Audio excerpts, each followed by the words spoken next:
And then even though I've called your name, if you can restate it for the record, then the tape can identify who's speaking. Okay, thank you. My name is Robin Leler. I'm from Willits. I've been here before.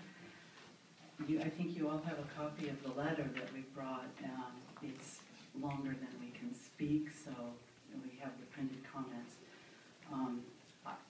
I have so many things I want to thank you for, but I'm limited to 3 minutes, so I'll move right on. But especially for putting the idea of reducing the northern interchange, putting that idea back on the table for Caltrans to consider. We still think it's a good idea. I want to speak right now to the decision. We saw a letter 5 days ago approving Caltrans's revised mitigation plan, and we have so many objections to it. I can only give a brief summary here.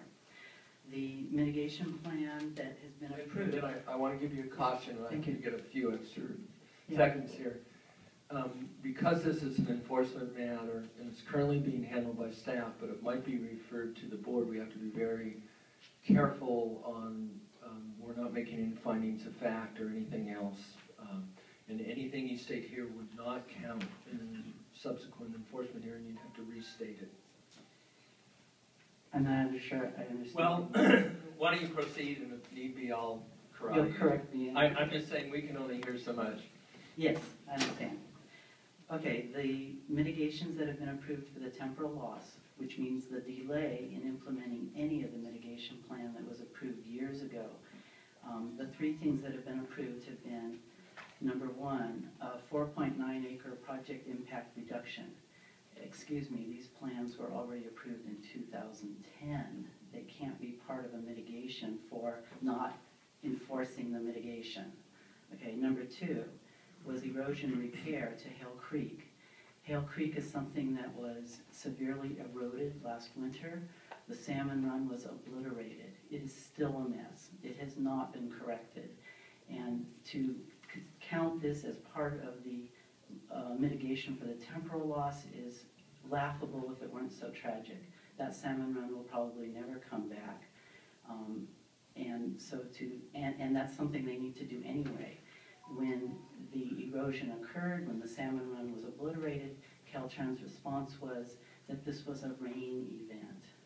Like we don't have rain events in Willits, excuse me. Okay, so that's the first 2. The third one is the one that really destroys us. That's the only way I can say it.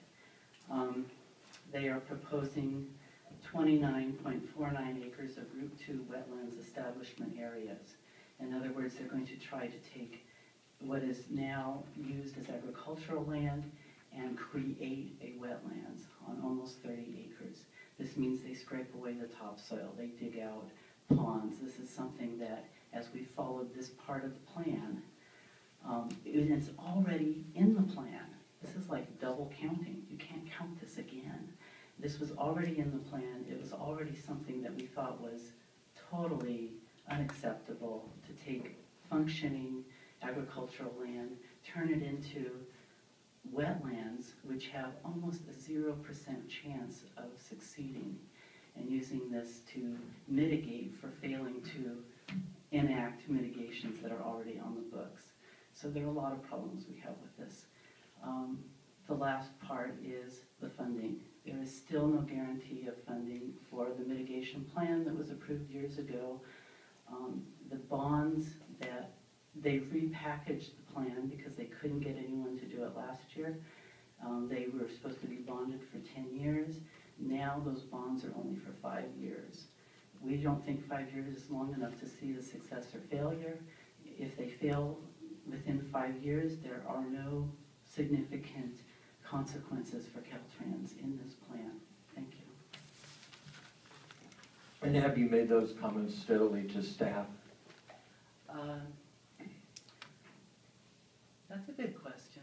We will. Okay, thank you. Well, because where it is in the process right now is we've delegated to staff to investigate an enforcement action. Yeah. They are in the process of doing that. They have many different forms, and they can reach their own settlement with Caltrans or not. Sometimes if they can't reach it, then it comes to the board. but it's very critical, and I'm not trying to Yeah. get out of our role and our responsibility, because I've directed staff to give this large importance, but make sure they get the information.